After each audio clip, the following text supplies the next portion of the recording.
Welcome to a series I call 5 Minutes with My Animals, where I follow an animal around for 5 minutes straight and teach you whatever I can about it. Let's go!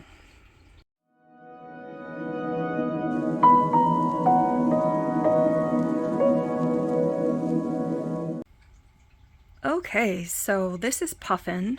She's my 5-year-old bearded dragon. Yeah, I don't think she's 6. I think she was hatched in 2020. I got her in 2022. And she is out of her cage, which she often is. And she has been running around her cage like a crazy person and banging, into everything and scritchy scratchy all day long. I think she has eggs in her and she's about to drop them. Last year she did lay in February. Now these are infertile eggs. She has not been bred and I have no interest in breeding bearded dragons. If I did, she would be extremely productive. She had well over 100 eggs last year. But they are infertile. I don't want her to lay bunches and bunches of infertile eggs. It's hard on her. It leads to potentially a lot of health issues if the eggs, don't come out right, or she gets what's called egg bound, which I don't know how to explain off the top of my head, but it's bad.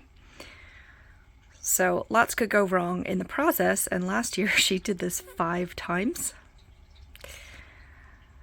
But since she's been racing around, and by the way, that's one of the signs that I know she's probably got a clutch of eggs. The clutch is what we call reptile and bird eggs.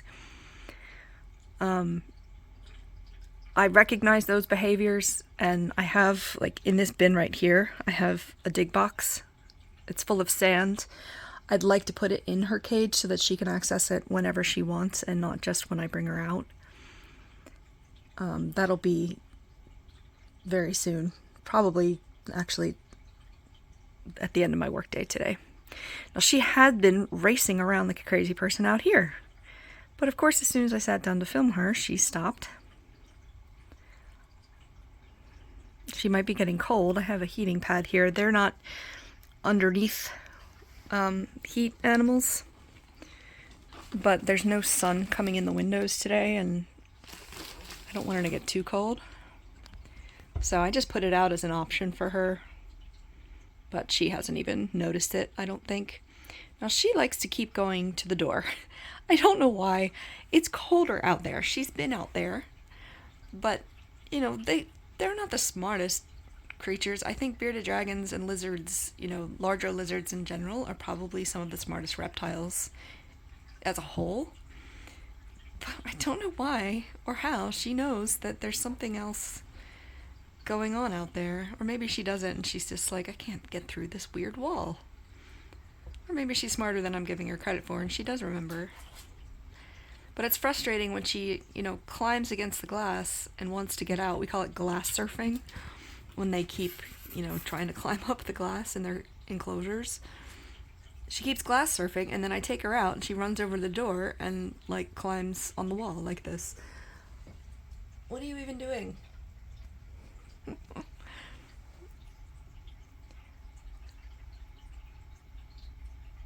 She's been running around for over an hour, I'd say. And I'm surprised it's been that long because there's not really a heat spot that she's been utilizing. Hi, cutie! I love the little dragon waddle so much. What's that? This is the cat scratching post. Now I just close the door and let her wander where she wants to. The cat is behind me sleeping on a chair.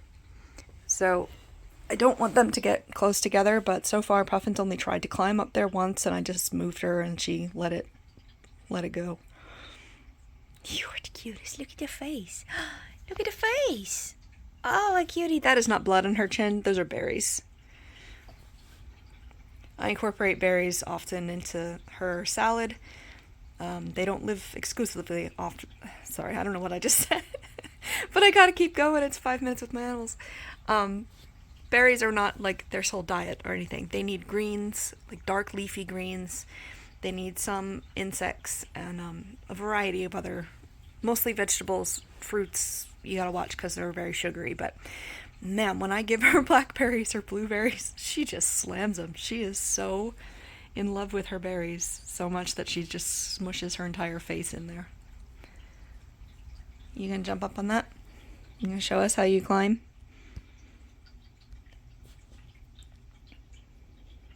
I wouldn't call them arboreal in the wild as far as I can remember, but they definitely do like to climb. So, you know, they're not just on the ground lizards, whatever the word is for that.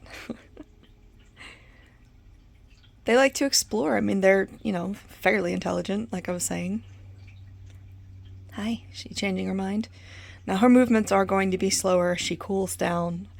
I'm not going to leave her out for much longer if she's not running around. I mostly put her out here so that she can get some exercise and, like, you know, not be bumping into the walls of her cage at least. So as she slows down, I'll put her back in to warm up, and then I'll see what her behavior is like. But I wouldn't be surprised if she starts her other lay behaviors. Usually a few days after she starts getting really active like this, she'll lay what's called a slug in her cage. So one of those infertile eggs, together they're called a clutch, but one is called a slug if it's infertile. And after I find that, usually a few days after that, she will lay the entire clutch. And for that, she goes into her dig box. And since it's February in my area, I can't put her outside in her bigger dig box because it's not warm enough. You're so cute. I don't know why that wheel is there. I have a feeling she somehow pulled that out of somewhere, because that was not there like earlier today, or I would have noticed it. Look at this cutie. Hi.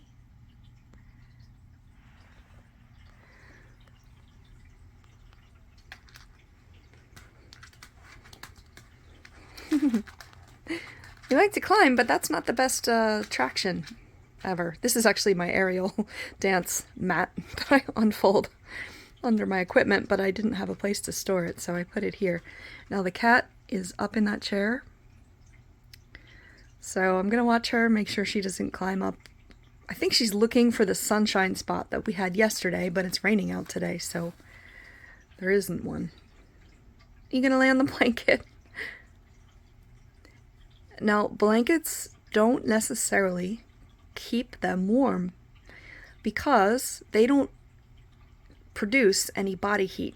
They absorb it from the atmosphere or the light or whatever. Xavier's waking up over there. So we stay warm in a blanket because it traps our body heat in. These guys don't have body heat unless they're absorbing it from an external source like a heat light or the sun. I'm sure it's very comfy for her. She does like to sleep on soft things in her enclosure sometimes. Other times she, and this is a dragon thing in general, they just pick the most awkward sleep positions and stay there all night. And I don't know how they do it. But, hi Zave. Look at that cute Siamese kitty face. Love him. Anyway, I'm gonna go because this has been way more than 5 minutes, but that's kind of the fun sometimes, is that there's more to talk about than other times. So thanks for watching, and treat your dragons well. Leave any questions you might have in the comments, although I'm not an expert. I'm just a dragon enthusiast, but I've had a lot of experience with reptiles and naturally all the other animals on the channel. So thanks for watching. We have a whole playlist of 5 minutes with my animals with all different kinds of animals, so go check that out, and we will see you in the next one. Bye.